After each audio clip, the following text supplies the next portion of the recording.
Ellis Mark is a YouTube cartoon reviewer from Northern Ireland, there's a difference. I feel like I and most people know him mostly as the guy who's ranked and reviewed every episode of a long-running series. But of course, another day, another indie animation. Catching up begins 9 a.m. Friday. At school, and ignoring the Dodo and Brian Griffin in the back.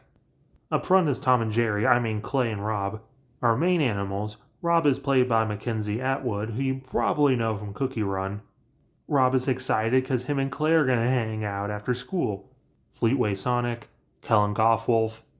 Clay makes it to his empty house, but Rob wants to go clubbing despite the fact they're teenagers. Clay is played by Michael Kovac because of course he is. Another interesting thing that happened as a result of how long it took me to work on this was Michael Kovac subsequently getting cast in, well, everything. It's now a bit of a meme that he's cast in like every indie project ever, which I think is only a testament to how talented of a voice actor he is. But at the time of me casting him as Clay, I think the biggest thing I had heard him in was the Has-Been pilot. Why is it so bright outside? No wonder the living room lights aren't on. There's a supernova going on. Clay's actually uninterested in going, but his mom yells at him to get out of the house and actually go to the community center. Fine! You're not wearing that. Not even the sunglasses? I guess. Yes. The proper name of the pilot is Clubbing, despite not being the title of the YouTube upload. The two get dropped off by Rob's dad, who's played by Tomar from Only Plays, who's about to sell me some Helva Boss merch. All right, have a nice time, Robbie. Now, try not to get too many girls.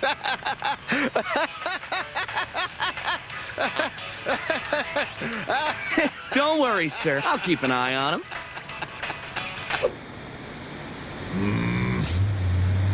Well, wait, actually they got dropped off to go pay to go on a bus to get dropped off at the club. Well, why didn't just Rob's dad take them? I'm just saying, there was flyers in the school for this community center, so like, is this a school thing? Why they gotta pay? How are they gonna get popped for the ladies? Clay thinks Rob's a bit of a pushover, which he immediately proves because two ladies tell him to hold their coats, which he immediately accepts. Don't be jealous just because I got two bitches. They make it to that club after seemingly several hours because it's now sundown.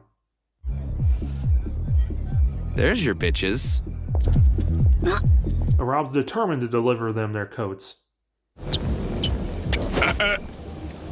No trainers. Scrapes up the floors. What do you mean no sneakers? This is a community center. It's probably different because Ireland instead of America, but like, a community center is basically a big gym, right? So what are you getting at? No one in there is going to be wearing dress shoes. Mouser, what are you getting at?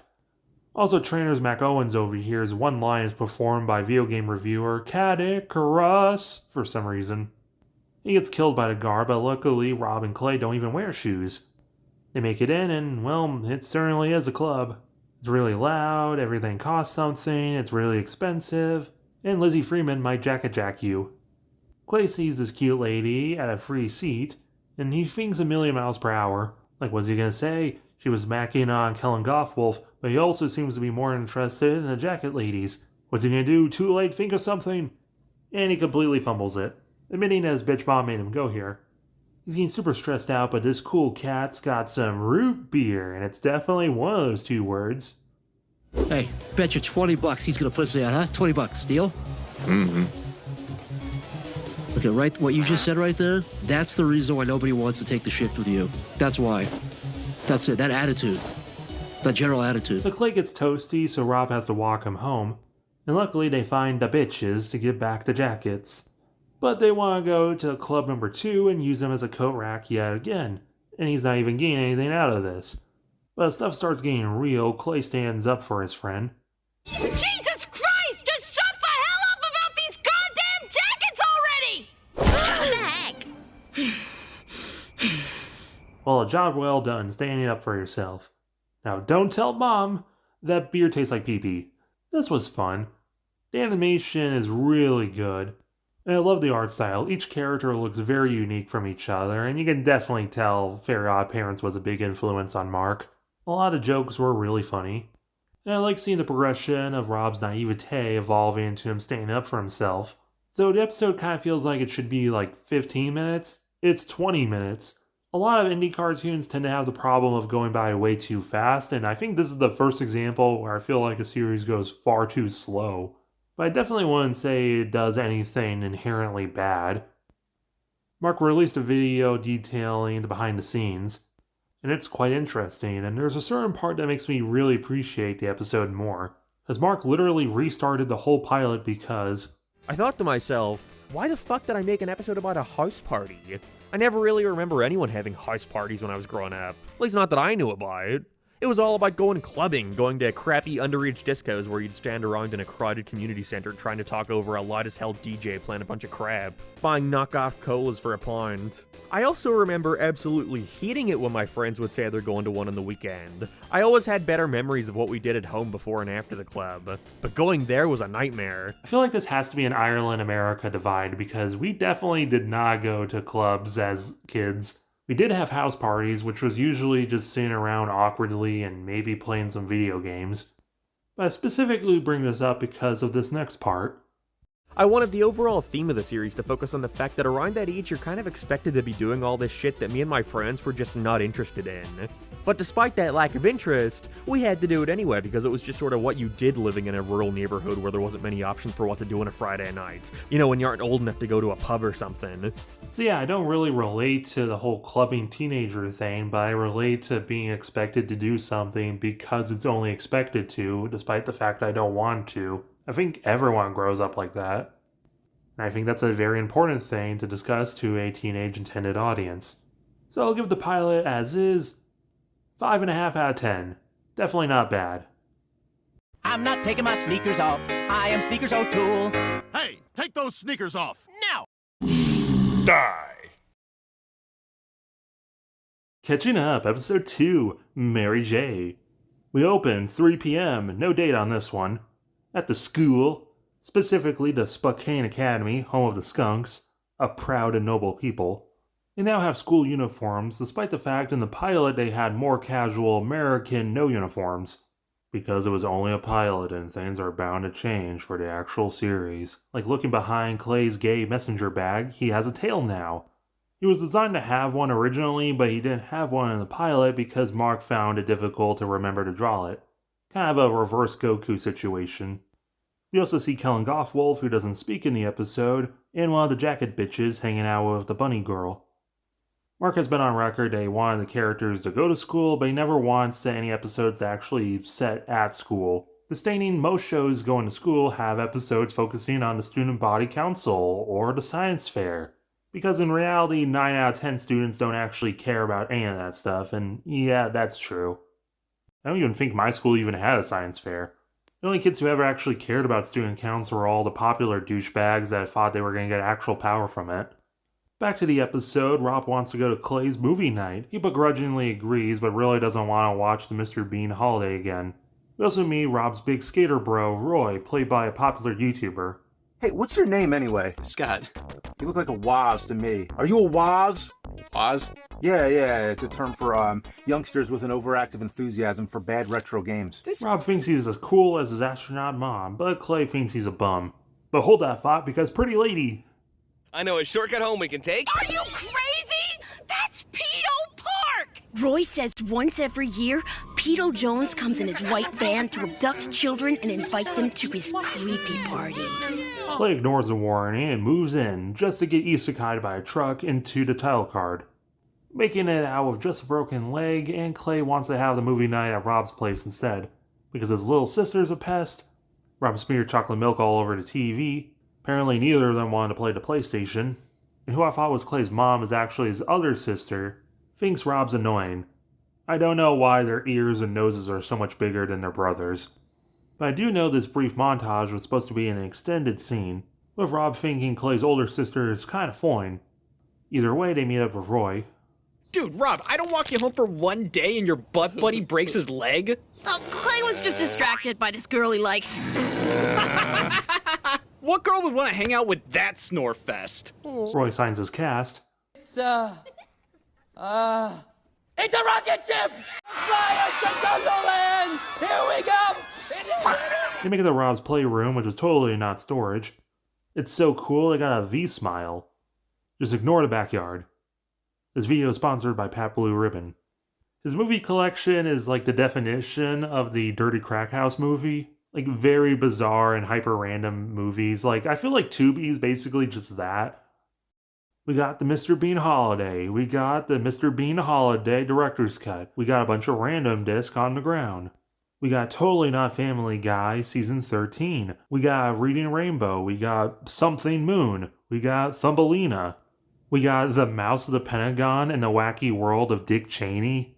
This is weird not just because these are real humans and not animals, but more so Mark goes on in a lot of his videos that he has surprisingly little knowledge of American politics and even less care.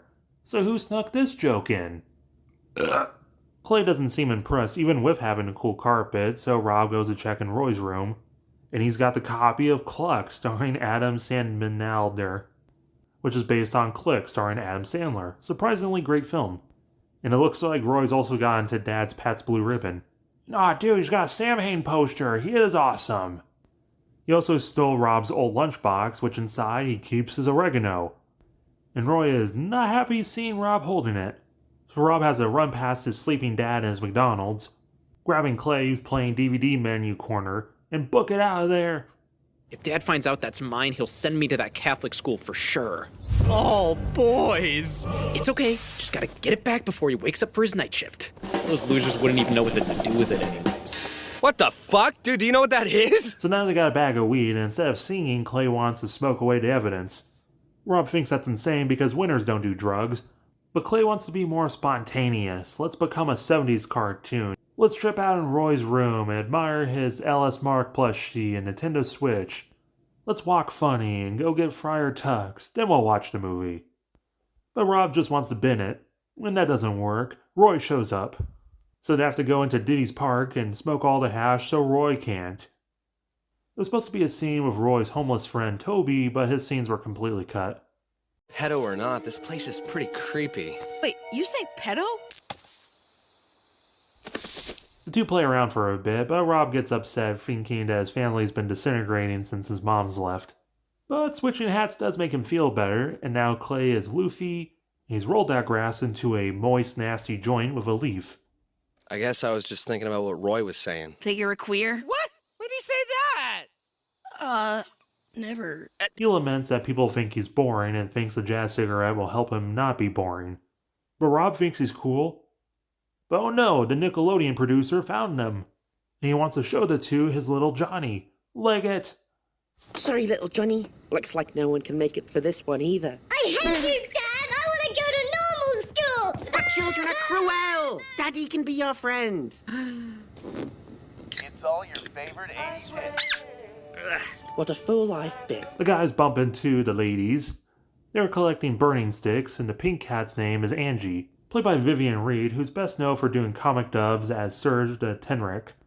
She is the same pink cat from the pilot, and even references recognizing Clay, but there her name was Jessica, which people got upset despite being a pilot and never actually saying out loud. But Clay decides to break the tension with some sticky icky. Never took you for the type. Yeah? I guess you don't know me very well. Yeah, I guess I don't. I would offer you some, but you never know who's watching. Well, hey, how about you come do it at our hideout? Oh, well, that's just perfect. Let's go do some drugs. The secret hideout is the abandoned bathroom. You know it's cool because of Angie's Hannah Montana poster. Roy makes it into the park, but stuff starts getting real. And he keeps stalling, but Angie tells him he doesn't have to smoke the marijuana if he doesn't want to. Don't just do something because you think it's cool, do it because you wanna. But Roy finds them, so Clay has to escape through what the fuck, was she always there? And luckily Angie meets them at the gate. They go back to Rob's place because Roy will be stuck till morning, and Clay watches William Shatner playing Rocket Man. And Angie signs his cast. Well, that's great until Roy shows up. They feel sad about their joint, and spill the beans that their mom didn't actually become an astronaut, she left. And Roy just said it to Rob to make him feel better, as the family starts disintegrating without her. So Clay gives back the weed and all is well until Dad wakes up and he's about to send Roy to Catholic military school like Jimmy Fitzsimmons, but Rob decides to take the fall for his brother.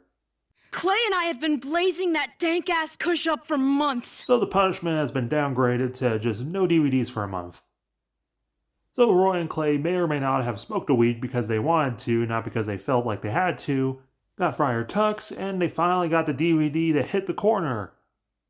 Where's Roy's friend? And Angie's starting fires. This is a significant improvement from the pilot.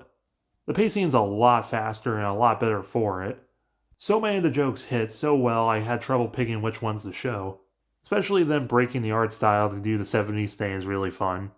Angie and Clay are pretty cute. And I think the bag of weed and smoking it if you want to, not because of peer pressure, fits the theme of the series a lot better than the teenagers clubbing.